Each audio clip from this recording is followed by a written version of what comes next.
Nah, mungkin untuk sementara ada satu hal lagi dari saya.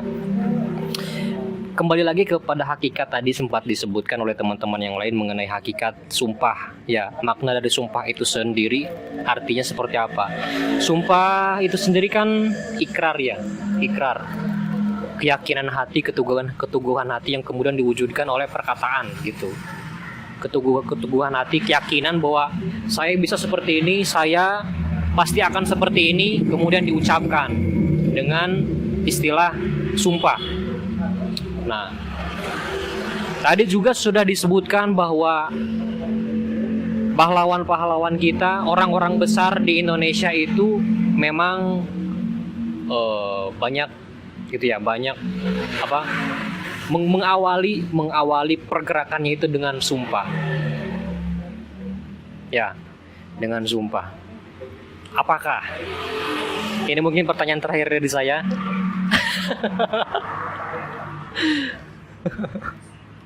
Apakah nih menurut teman-teman semua ya, pemuda sekarang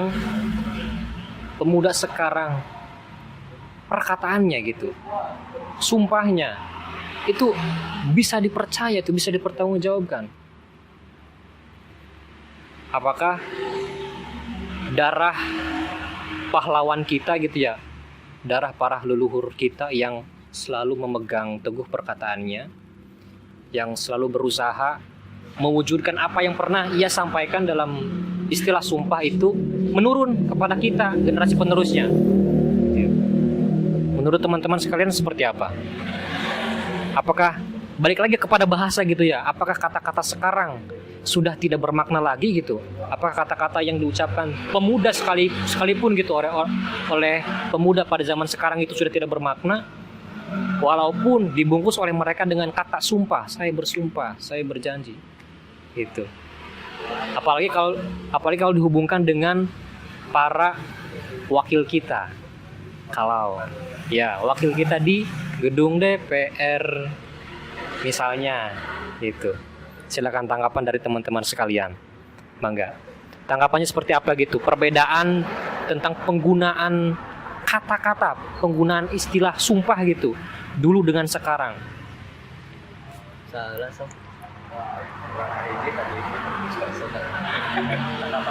Oke. Tanggapan dari saya mengenai sumpah. Oke. Saya benturkan di kehidupan sehari-hari. Kata sumpah ini memang sudah menjadi makanan setiap manusia sehari-hari. Padahal jika dilihat dari kamus besar, kata sumpah ini berurusannya bukan hanya dengan manusia, tapi dengan Tuhan. Nah, mereka yang sekarang bertengger di kedudukan tertinggi di Indonesia, nah dulunya pernah mengalami masa ketika menjadi masyarakat seperti biasa. Nah, sementara didikan zaman sekarang dengan zaman dulu itu berbeda dan ada berkaitannya dengan sumpah tersebut. Seperti contoh di kehidupan sehari-hari, kita sering melihat bahwa itu di sekolah, di rumah, dan sebagainya. Contoh kecil, sumpah. Contoh kecil tapi berdampak besar. Kadang setiap orang ketika ditanya mengenai kebohongan atau tidak, langsung mengucapkan kata demi Allah. Nah, demi Allah ini sebenarnya sumpah yang sering diucapkan, tetapi ini berdampak besar karena membawa Tuhan. Oke, seperti itu. Banyak yang mengira demi Allah saya tidak melakukan, demi Allah saya bla bla bla bla bla, padahal dalam hatinya dia melakukan. Itu contoh kecil. Dan berdampak besarnya apa? Berdampak besar yang sangat besar itu, yang pertama, jika di agama itu memang dosa yang sangat besar jika kita mengucapkan sumpah tersebut tetapi kita berbohong. Nah, kedua, dengan sering diucapkannya kata tersebut, jadi orang itu sudah terbiasa mengucapkan kata-kata sumpah yang sebenarnya sumpah demi Allah itu sumpah tertinggi menurut saya dibanding sumpah-sumpah yang lainnya. Sumpah tertinggi saja mereka sudah menyepelekannya, apalagi sumpah-sumpah biasa. Ini didikan sekarang. Ketika didikan orang tua saya zaman dahulu, nah, sebelum menyebut kata sumpah, mereka sudah berkata bahwa saya tidak melakukan suatu hal, kebohongan ataupun dan lain-lain. Itu masih bisa dipercaya karena ya dari faktor didikan tersebut lah. Nah, di zaman sekarang mungkin untuk kata sumpah sendiri jika tidak ada bukti memang sulit untuk dipercaya. Karena faktor mungkin didikan orang tua atau faktor lingkungan. Banyak anak-anak yang sering mengucapkan sumpah baik itu sumpah pocong lah, mungkin sumpah obong yang sering dipermainkan lah. Kita lihat banyak di video-video beredar bahwa ketika orang melakukan kesalahan dia berani bersumpah pocong, nah kemudian dia harus menerima akibatnya. Karena memang mau tidak mau hukum alam, hukum rimba, ketika orang mengucapkan sumpah pasti itu ada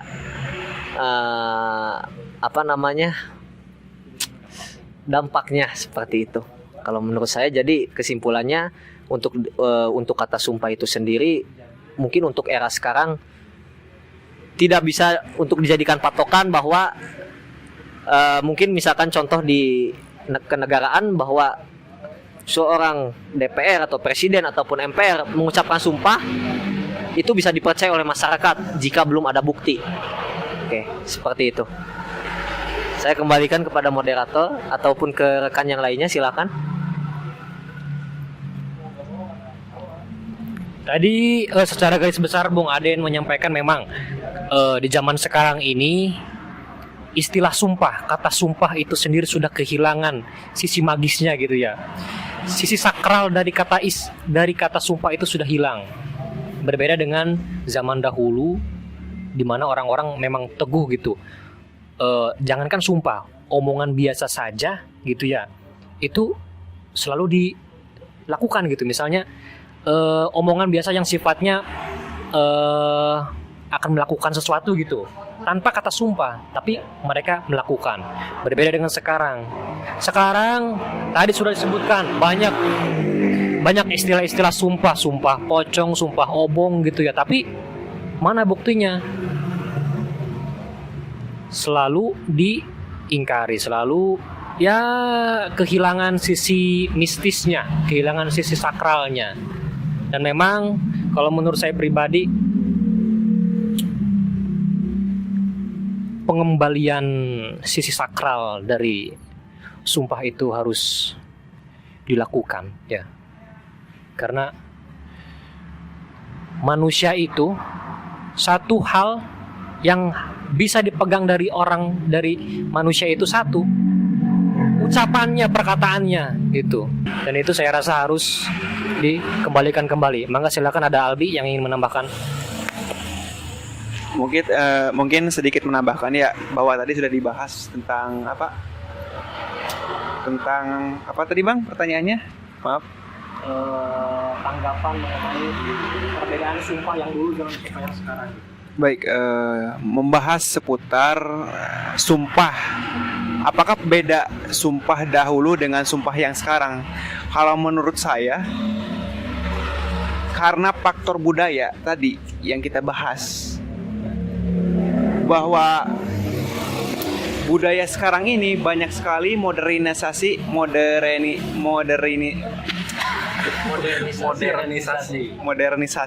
dari budaya-budaya luar yang masuk ke Indonesia.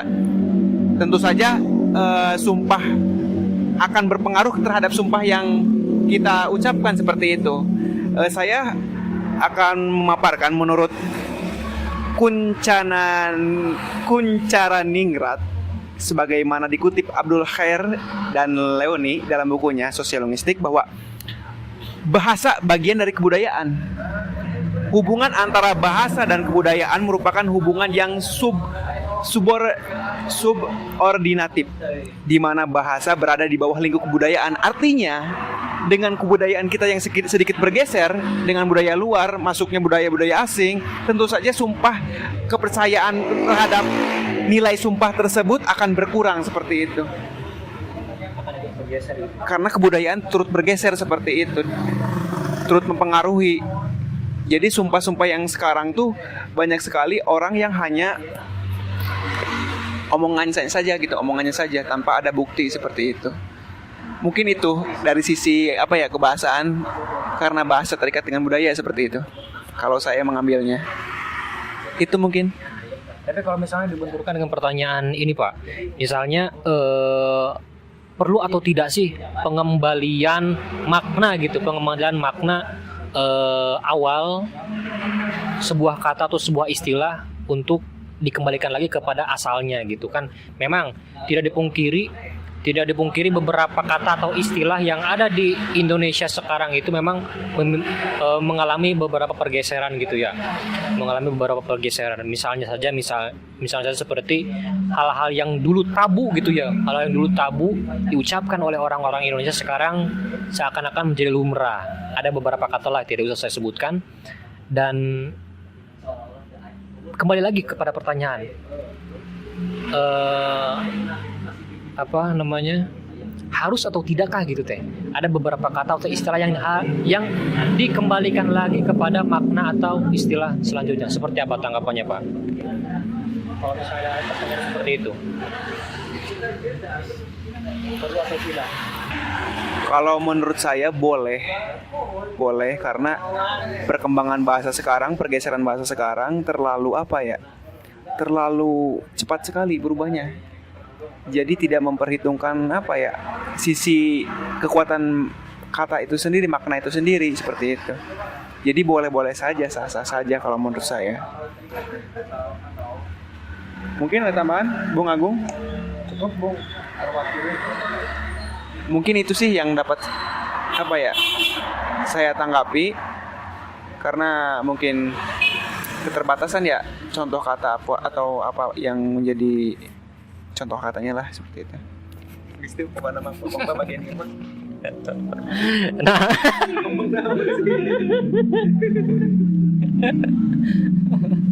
Nah itu tanggapan dari Bung Albi mengenai boleh atau tidak gitu.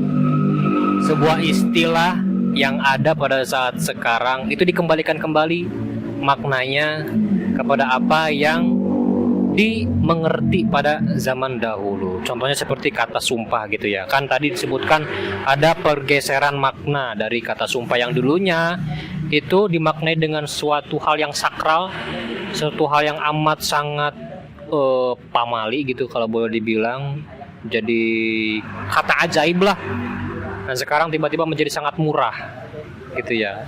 Itu tadi kata Bung Albi boleh gitu dikembalikan kembali. Memang terlepas dari berbagai faktor yang melatar belakangi dari perkembangan bahasa, seperti ada perkembangan budaya yang mengikuti dari perkembangan bahasa. Ya di luar dari itu semua memang beberapa kata dirasa diperlukan gitu ya untuk dikembalikan kembali ke makna asalnya. Nah tadi ada beberapa bahasa, mungkin saya sedikit banyaknya bisa menangkap beberapa poin tentang pemaknaan Sumpah Pemuda di tahun ke-92 ya. Dulu ikrar Sumpah Pemuda pertama kali dibacakan pada tahun 1928 dan sekarang 2020 sudah 92 tahun. 92 tahun bangsa Indonesia ada, 92 tahun tanah air Indonesia ada, 92 tahun bahasa Indonesia ada. Mari kita jaga ketiga hal tersebut, jaga keutuhannya, jaga segala sesuatunya, jangan sampai terpecah belah. Ingat bahwa pahlawan kita para leluhur kita sudah memperjuangkan bangsanya, memperjuangkan orang-orangnya untuk bisa merdeka, untuk bisa mencapai kehidupan yang semestinya. Mari kita jaga semua itu dengan bijaksana. Ya, itu mungkin ucapan penutup dari saya, statement penutup dari saya. Silakan saya kembalikan lagi untuk kesimpulan secara perincinya kepada moderator. Silakan Pak Albi.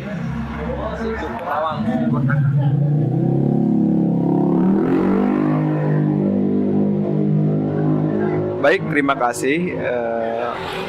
Usai sudah perjumpaan kita membahas seputar Sumpah Pemuda. Tadi kita sudah membahas tentang sejarah, tentang dampaknya, tentang relevansinya tadi, tentang pemaknaan. Mungkin itu saja yang dapat kami sampaikan dari Prinsip Film Channel.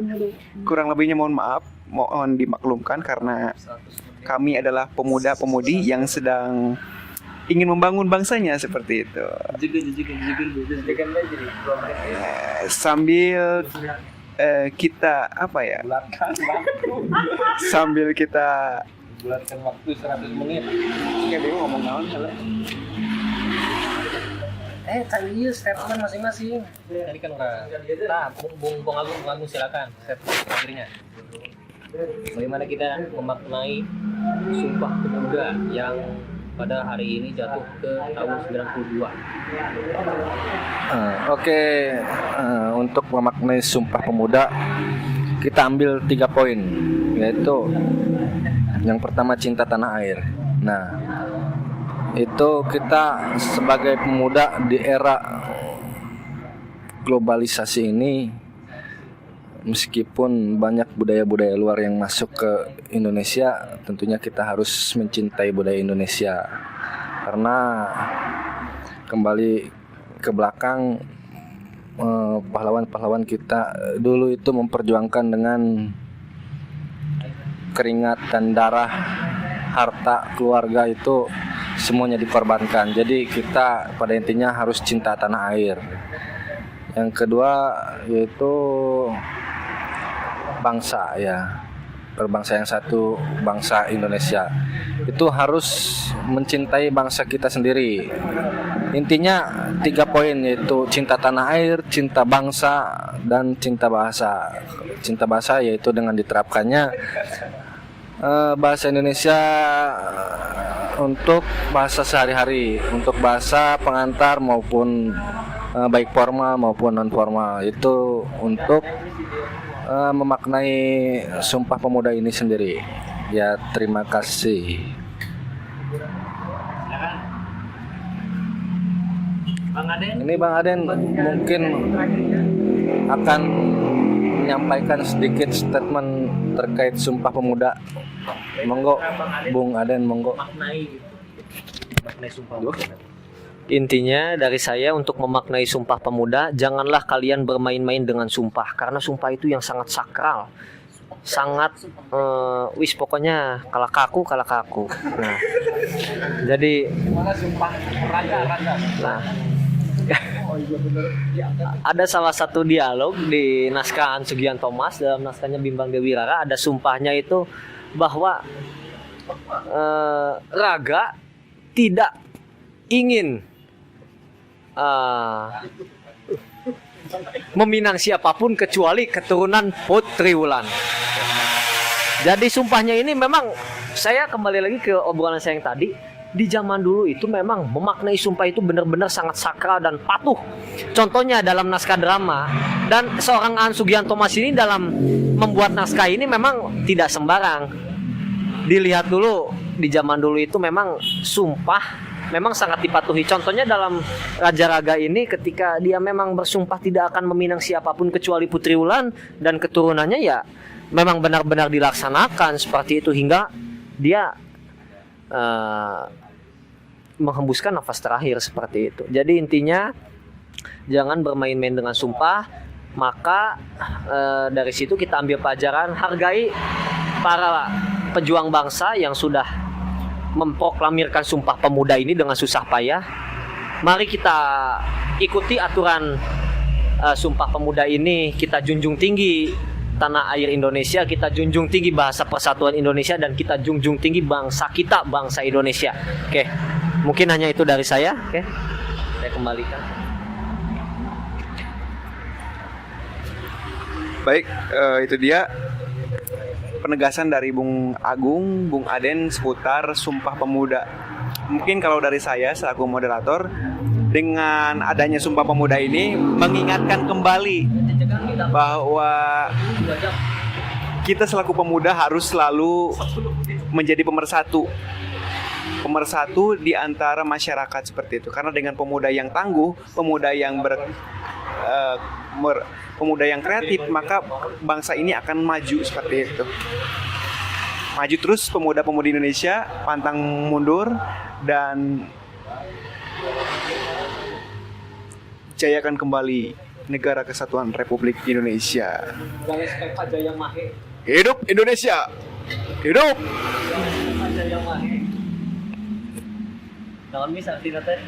Agar lebih abdol. Guys, tutup. Wassalamualaikum warahmatullahi wabarakatuh.